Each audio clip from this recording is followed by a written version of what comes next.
Ini ada ya kekhususan nih, ada sebuah ulama membuat syair, dibikin ke apa namanya tuh kumpulan-kumpulan keistimewaan Nabi kita. Ya meskipun kita kemarin udah maulid, gak apa-apa lah kita sini baca lagi dikit.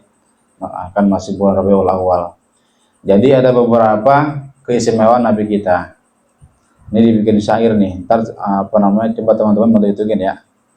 Ada syair begini nih bunyinya.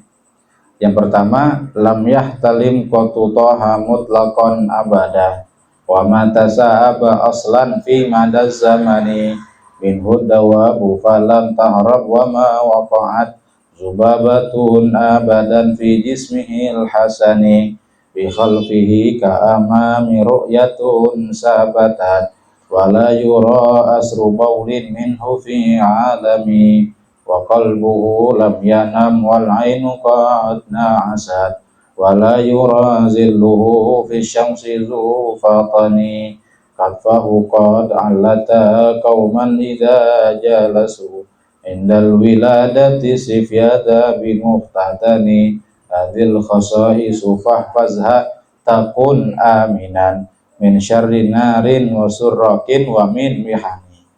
Nah, ini boleh nanti kedepannya kita baca ya Rabbi bil Mustafa, makin aja nih ya.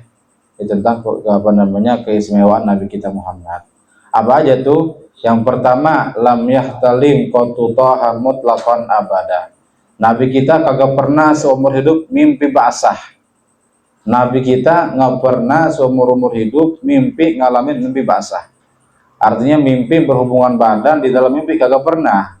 Kenapa? Tadi yang saya sudah sampaikan, karena bahwasannya al-ihtilam min tala ubu syaiton, bahwasannya mimpi basah itu daripada permainan setan. Sedangkan mustahil setan itu bisa mempermainkan Nabi, itu nggak mungkin, mustahil. Itu pertama, ya hitungin ya. Yang kedua, wa ma tasa'aba aslan fi madaz zamani. Nabi nggak pernah seumur hidupnya nguap. Kalau ngantuk nggak pernah nguap. Sebab kalau nguap jelek banget kalau orang nguap. Sampai gede banget kalau nguap. Jelek begitu tuh. Nabi kagak pernah. Makanya kita disuruh apa? Kalau nguap tutup, jangan sampai kebuka. Kalau habis makan jengkol kan bau. Kalau gua yang habis ngerokok, bau juga sama tuh. Makanya begitu. Itu kedua, Nabi kita nggak pernah nguap. Ya, nguap nggak pernah. Yang ketiga, min huddawabu falam tahrab. Kalau ada kendaraan yang Nabi naikin kagak pernah berontak, apapun bentuk kendaraannya, mau kuda mau onta, kalau Nabi naikin kagak pernah tuh berontak. Misalkan kuda, misalkan gitu Nabi mau perang nih, naik kuda boleh berontak, itu nggak pernah Nabi. Atau onta, apalagi onta yang lambat begitu, nggak pernah juga. Artinya tatkala kendaraan dia naikin Nabi, tenang tuh kendaraan, karena dia tahu yang dinaikin adalah makhluk yang paling mulia. Itu ketiga, wama waqa'at zubabatun abadan fi jismihil hasani. Nabi kita nggak pernah seumur hidupnya dilalerin gara-gara bau keringat, bau asem, kagak pernah. Kalau kita kan kalau habisnya dilarin mulu, apalagi kalau habis pelbak, ya baju kita dilarin tuh malar pelbak tuh.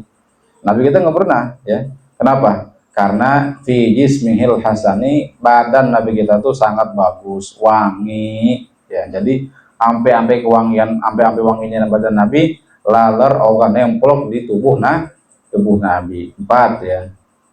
Bi khalfihi ka amami ru'yatun sabatat. Nabi melihat depan seperti melihat belakang. Jadi matanya double, kayak mata burung hantu, ya. Berapa derajat tuh muternya tuh kepalanya tuh kalau burung hantu tuh. Nabi bukan kayak burung hantu. Nabi ngelihat seperti melihat ke belakang. Kan kalau burung hantu kan kalau misalkan dimuter baru melihat. Nabi enggak. Jadi Nabi ini lihat ke depan nih, matanya ke depan, tapi bisa ngeliat ada di belakang meskipun kepalanya kagak muter. Itu keistimewaan Nabi tuh. Bi khalfihi ka amami ru'yatun sabatat. 5 tuh ya. Kemudian apalagi? Wala yura aslu bauli minhu fi alani. Nabi kalau buang air kecil ke tanah itu langsung nyerap ke bawah tanah, nggak ada bekasnya. Begitupun buang air besar, mohon maaf ya, gitu. Nabi kalau itu tanah langsung nyerap ke bawah, langsung kagak ada bekasnya. Kenapa? Karena kalau ada bekasnya nanti sahabat takut-takut sahabat bakalan makan itu kotoran Nabi. Ada sahabat namanya Abdullah bin Zubair. Sahabat Abdullah bin Zubair. Dia masih bocah nih kisahnya nih. Ya. Dia masih bocah, Nabi lagi bekam. Nabi lagi bekam. Begitu Nabi mau buang darahnya, lewatnya sahabat namanya Abdullah bin Zubair. Dipanggil sama Nabi, "Wahai Abdullah bin Zubair, tolong buangin darah bekam saya nih. Buang ya yang jauh-jauh. Jangan ente simpan apalagi dibawa pulang, jangan, buang yang jauh-jauh." Tahu apa yang dilakukan oleh Abdullah bin Zubair? Dimakan tuh darahnya sama Abdullah bin Zubair. Darah bekamnya Nabi. Ini kisah yang sahih. Begitu balik lagi itu Abdullah bin Zubair kepada Nabi, "Wahai Abdullah bin Zubair, kemana darah bekam saya? Ente apain itu darah? Ente buang. Ente buang kemana?" Gitu. "Enggak ya Rasulullah, saya buang ke perut saya." Kemana? Ke perut saya. Apa kata Nabi? Tidak akan menyentuh api neraka orang yang ada di dalam perutnya darah saya. Itu kepada Abdullah bin Zubair. Jaminan tuh ya.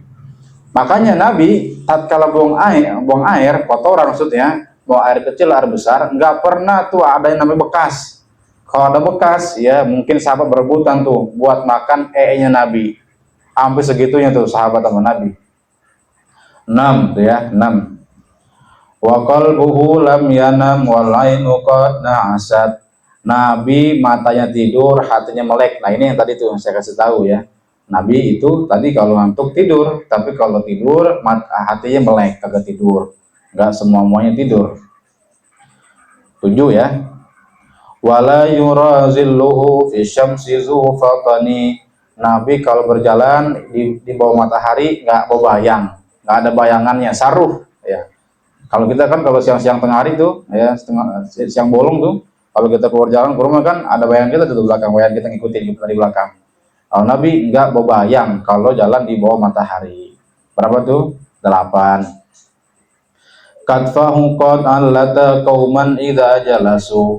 Kedua pundak Nabi tegak tinggi manakala duduk di hadapan para sahabat-sahabatnya. Jadi tinggi nih ya. Nabi punya perawakan tuh tinggi dua pundaknya. Kalau lagi duduk ya berarti orang yang berwibawa gitu. Orang yang ada haibahnya, wibawanya. 9. Yang terakhir, indal wiladati sifyadha bimuhtatani. Nabi dari lahir udah disunatin, udah dikhitanin. Begitu Nabi lahir dari perut ibunya, Nabi udah dikhitan, jadi nggak pakai dikhitan lagi gitu ya. 10 itu namanya 10 khususiyat atau keistimewaan yang ada pada diri Nabi kita Muhammad Sallallahu Alaihi Wasallam. Apa kata ulama di akhir bait? Hadil khasaisu fahfazha takun aminan min syarri narin wa surrakin wa min mihani. Barang siapa yang menghafal bait ini, dia baca di rumahnya, apa jaminannya? Pertama, rumahnya nggak bakal kebakaran.